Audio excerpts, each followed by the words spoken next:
Apa hukum selepas solat terus melihat handphone? Assalamualaikum warahmatullahi, assalamualaikum warahmatullahi. Bini aku suruh cepat balik. Ada orang tanya saya, Ustaz Somad, apa hukumnya lelaki takut pada isteri? Kata saya, lelaki yang takut pada isteri, nanti bila dia mati dia tak kena azab kubur. Sebab apa? Sebab dia dah terlalu kena azab di dunia.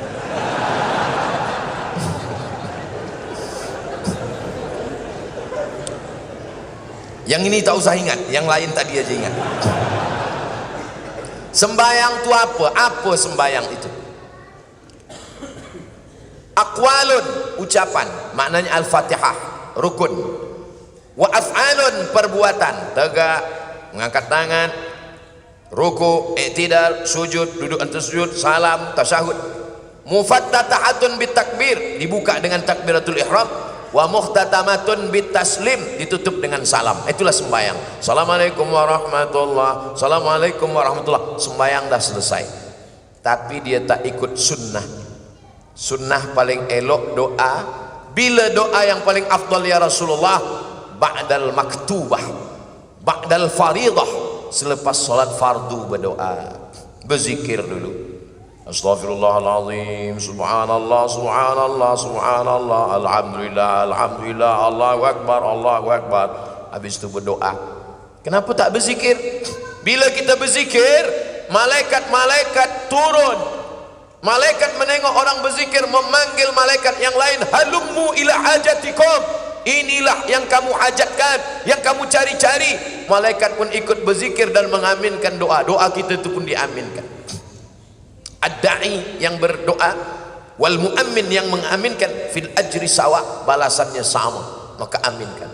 Allahumma inna nas'aluka salamatan fid din, amin. Aminkan. Ini banyak sekarang tak mengaminkan. Bila ditanya, kenapa engkau tak aminkan doa imam?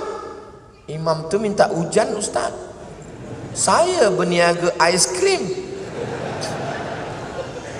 Yang kita minta bukan hujannya, rahmatnya, barokahnya.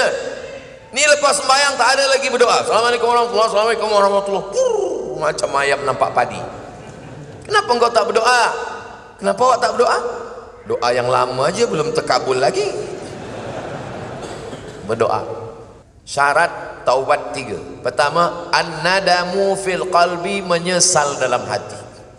Yang kedua, al-iqraru bil lisani, diucapkan dengan lidah, astaghfirullah. Agak panjang, astaghfirullahalazim. Lebih panjang, astaghfirullahalazim alladzi la ilaha illa huwal hayyul qayyum wa atubu ilaih. Lebih panjang, Allahumma anta rabbi la ilaha illa anta khalaqtani wa ana 'abduka wa ana 'ala ahdika wa wa'dika mastata'tu a'udzubika min syarri ma sana'tu abu laka bi ni'matika 'alayya wa abu bi dhanbi faghfir li fa innahu la yaghfiru dzunuba illa anta. Saya belum hafaz, gerak-gerakkan aja mulut. Menyesal dalam hati, ikrar dengan lisan. Yang ketiga, al-idmaru alla ya'uda ilaihi abadan, bertekad kuat tidak akan kembali kepada dosa. Orang yang lebih mendulukan istighfar di mulut daripada menyesal di hati, menyesal dulu baru mulut. Siapa yang mulutnya dulu beristighfar, belum ada menyesal di hati, kal mustahzi, seperti orang yang mengejek, mengolok-olok Allah SWT. Mudah-mudahan kita berubah di bulan haram, bulan Muharram, bulan mulia. Kita semuanya menyesal, istighfar, dan tak mengulangi lagi insyaAllah. Amin ya Rabbal. Kata Imam Sayyidina Umar bin Khattab, aku tetap berdoa karena doa itu adalah ibadah. Ad-doa silahul mu'min. Nah, jadi adab dia kurang adab dia. Bagaimana mahukan rumah tangga yang bahagia di sisi Allah? Puan ada 5 hak pada suami. Tuan ada 5 kewajiban. Kalau dilaksanakan, insya Allah kita boleh bahagia. Pertama, bagi makan. Yang kedua, bagi pakaian. Yang ketiga, bagi tempat tinggal. Yang keempat, bagi pendidikan. Yang kelima, bagi perhatian. Sebab perempuan ini nak diperhatikan. Dia tak pernah memuji saya, Ustaz. Ada orang lain yang puji, hati saya terpaut.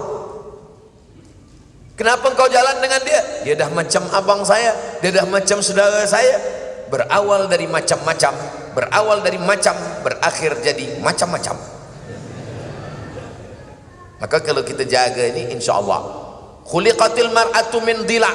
Perempuan ini diciptakan dari tulang rusuk. A'wajuha a'laha. Tulang rusuk yang paling bengkok bagian atas, itulah perempuan. In akhadta aqamtaha kasartaha. Kalau kau nak paksakan dia lurus, dia akan patah.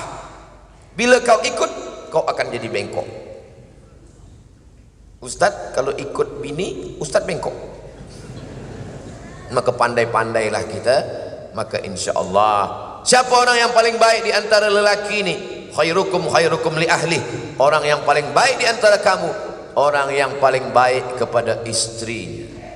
Jadi kalau ada tuan-tuan yang paling baik di masjid, khusyuk solat, tapi kasar, cakap, caci maki, sumpah serapah. Kalau dia pergi dengan kawan ni bawa air, tumpah air, dia senyum, tak apa, kita ambil air lagi. Tapi kalau bini tumpah, mana mata.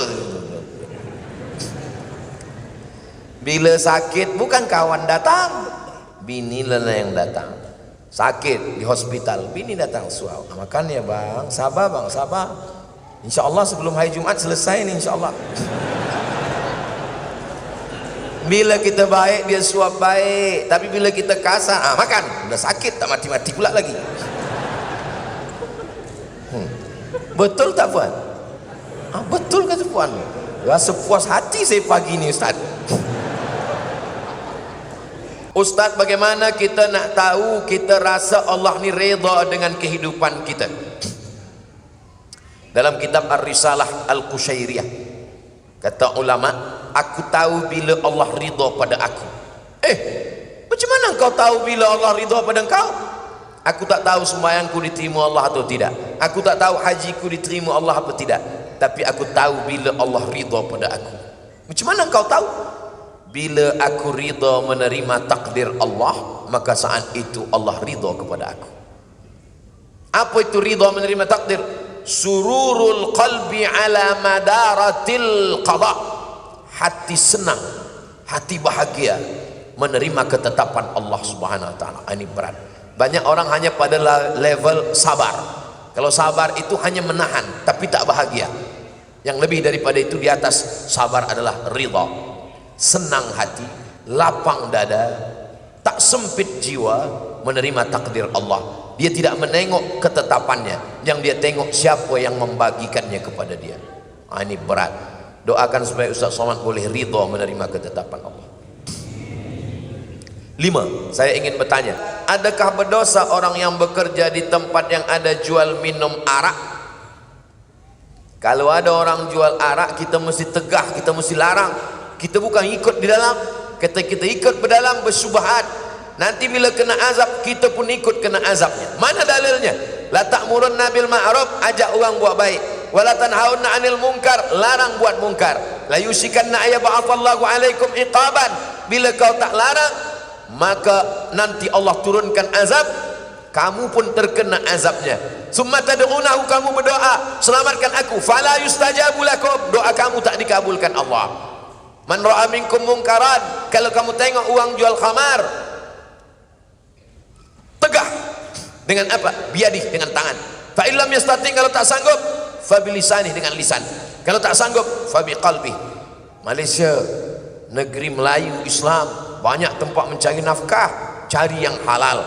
Yang kita cari rezeki ini adalah wabarakatan fir rizqi. Yang ada kuasa tegah, yang tak ada kuasa dengan lisan. Dengan lisan tak sanggup, dengan hati. Tapi jangan kita ikut di dalam.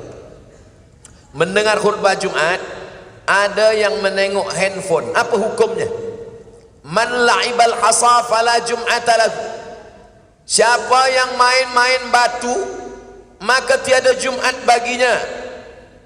Man la'ibal hasa faqad lagha. Siapa yang main-main batu, dia dah sia-sia. Dulu lantai Masjid Nabawi tak ada hambal, tak ada semen. Masuk tu batu. Khatib sedang berkhutbah, dia main-main batu. Kata Nabi, man la'ibal hasa faqad lagha, sia-sia. Idza qulta li sahibika ansit, kau kata pada kawan sebelah engkau, diam, faqad laghauta, kau sudah sia-sia. Jadi sia-sia. Handphone matikan dulu. Ada kawan saya dari Belanda, Holland, kata dia di sana orang tak ada main handphone, dan kemudian tak ada bunyi handphone sedang sembahyang. Saya tanya, kenapa mereka boleh disiplin macam tu? Sebab ditulis di dinding, siapa yang tahu main handphone bayar 100 pon ke 100 dolar 100, maka kalau ada nanti buat di dinding, siapa yang main handphone bayar 1.000 ringgit. Kosong pula masjid, dia cari masjid lain. Zaman saya muda-muda dulu selalu tinggalkan sembahyang. Bagaimana nak mengqadaknya Ustaz? Selepas satu sembahyang qada, lepas zuhur qada zuhur, usalli fardhu zuhri arba'a raka'atin qada'an.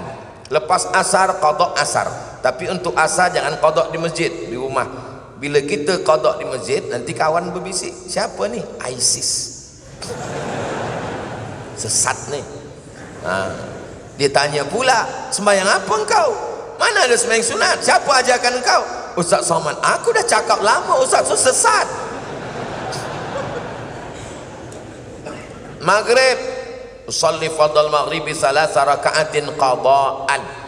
Bukan maknanya saya bagi makna qada' ni kita ringan-ringankan saja sembahyang. Jam sikit tak sembahyang, mengantuk sikit tak sembahyang. Maknanya supaya kita jaga jangan sampai tinggal sembahyang. La kafarata laha illa dzalik. Sembahyang tak boleh ditebus dengan puasa, sembahyang tak boleh hapus dengan umrah, illa dzalik, mesti dengan sembahyang. Sepakat 4 mazhab ittifaq, Hanafi, Maliki, Syafi'i, Hambali, sembahyang mesti diqada. Tapi kata ustaz kami tak perlu qada. Ibnu Taimiyah kata, Ibnu Taimiyah tak perlu qada, istighfar saja. Tapi dia keluar daripada 4 mazhab. Kita pakai 4 mazhab, wajib diqada. Tapi jangan sebab tazkirah di Bukit Jelutong ni esok semua office kosong. Kemana semua? Semua mengqada. Qada tu lepas satu sembahyang qada. Berapa tahun tak sembahyang? 10 tahun. 10 tahun qada. Lepas satu sembahyang. Bila saya mati setahun mati, alhamdulillah selesai insyaallah. Begitu cara qada. Ustaz yang berbahagia, Ustaz Somad, saya suka tengok media sosial, antaranya TikTok. Bila saya tengok TikTok, tertengok perempuan tak bertudung menari-nari. Apa hukumnya Ustaz? Kalau tertengok tak apa, tapi kalau sengaja menengok, maka bila dia scroll nak cari TikTok Ustaz Abdul Somad, cepat-cepatlah, cepat-cepat. Apalagi kalau ada bini di belakang, cepat-cepat.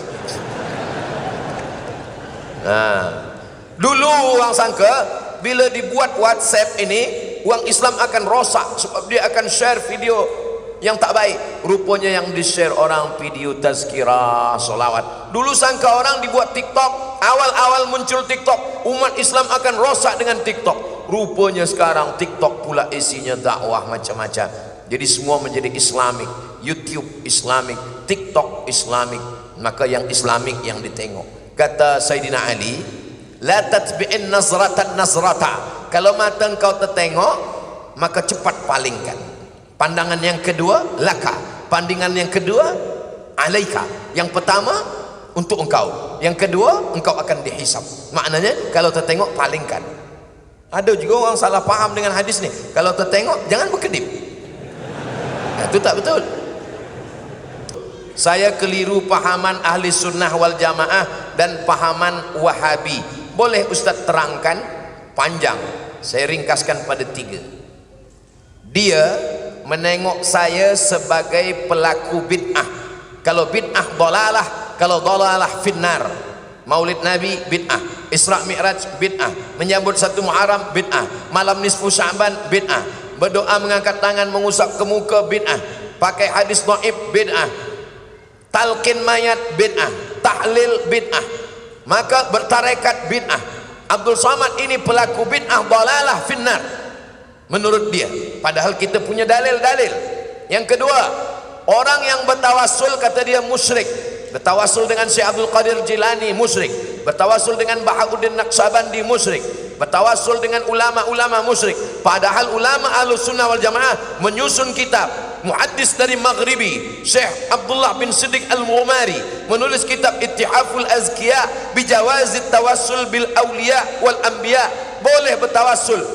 Aku bertawassul kepada engkau ya Allah dengan kemuliaan Syekh Abdul Qadir Al-Jilani. Mereka mengatakan orang yang bertawassul berarti dia musyrik karena dia meminta kepada wali-wali Allah. Yang ketiga, mereka mengatakan orang yang mentakwil ayat mutasyabihat kafir. Sedangkan Asy'ariyah mentakwil ayat mutasyabihat. Ar-Rahman 'alal arsy istawa, Allah duduk di atas aras. Siapa yang memahami Allah bertempat duduk di atas aras, maka dia adalah mujassimah menurut Asy'ariyah. Lalu apa makna Allah bersemayam di atas aras? Maknanya Allah Maha Kuasa. Kata dia tak boleh ayat ini ditakwil. Siapa yang mentakwil ayat berarti kafir. Itulah percanggahan yang membuat kita tak boleh bersatu. Dia tengok saya sebagai pelaku bid'ah, dia kata saya ni sebagai orang musyrik karena bertawassul, dia katakan saya ni sebagai orang kafir karena saya mentakwil ayat. Maka tak boleh kita bersama, sebab ada 3 perbezaan yang amat sangat mendasar. Di akhir majlis mari kita sama berdoa kepada Allah. Mudah-mudahan Allah berikan kebaikan-kebaikan muharram untuk kita semua.